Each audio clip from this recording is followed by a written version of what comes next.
Hey everyone, welcome back to Masonzero MTG. This video is a little different than usual and is just a short history lesson about Magic. We'll be back to the regularly scheduled programming in the next video. So a lot of people know that Richard Garfield, the creator of Magic the Gathering, was inspired to create this game while hiking at Multnomah Falls, not too far outside of Portland, Oregon, which is a landmark I know well since living in the Portland area for over a decade now. Beyond just the natural beauty, Garfield was also inspired by several existing games, including Dungeons & Dragons, as well as a prototype game that he made called 5 Magics. But one influence that is often overlooked but is critical in the lore and core design of Magic is the 1978 novella The Magic Goes Away by Larry Niven. If you've ever seen the card Niveneral's Disc, then you already have seen a hint as to the influence this book and this author had on the game. The Magic Goes Away is about a warlock whose powers dwindle when he stays in one place for too long. When he creates the Warlock's Wheel, a metal disc that is enchanted to perpetually spin, all of the mana in the area is consumed, causing magic in the region to fail. Now, in case you didn't miss the obvious connection, that's Niveneral's Disc. If you don't know, Niveneral spelled backwards is Larry Niven. There's your fun fact.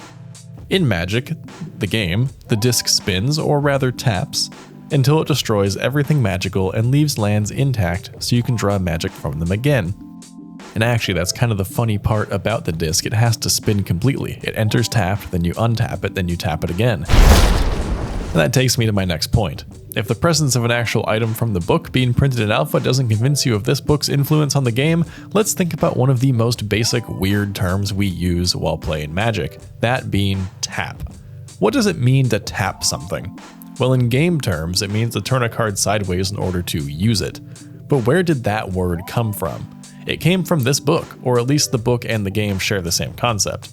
In The Magic Goes Away, magicians have to tap into the mana that is stored in the land in order to cast their spells. That's literally the wording that they use, and even though tapping into the land or tapping into magic is not a foreign concept necessarily, they do share that same wording. And it's seemingly the reason that Richard Garfield chose mana drawn from lands as the resource with which we cast spells in Magic the Gathering. In fact, this book is apparently where the word mana as a word for the fuel to cast spells was first popularized. The word itself comes from Polynesian languages and is presumably quite an old concept, but it was introduced into the Western world in the late 1800s. But when it comes to modern games and that famous blue magic bar to signify your mana amount, you can thank Larry Niven for popularizing that. So if this fun fact interests you at all, I highly recommend that you pick up a copy of The Magic Goes Away. I have this really cool first edition illustrated version, which you can get for like $20 on Amazon. It's a nice little piece of Magic history. Now, it's not the best novel in the world, but it has some interesting concepts like what I've talked about in this video, and is the first entry in a series if it seems like something that interests you. Also, a lot of the illustrations are really cool, so it's probably worth it just for that. It's almost like a comic book. And also, if you're into sci-fi, definitely check out Ringworld, as that is Larry Niven's best known work, I'm pretty sure.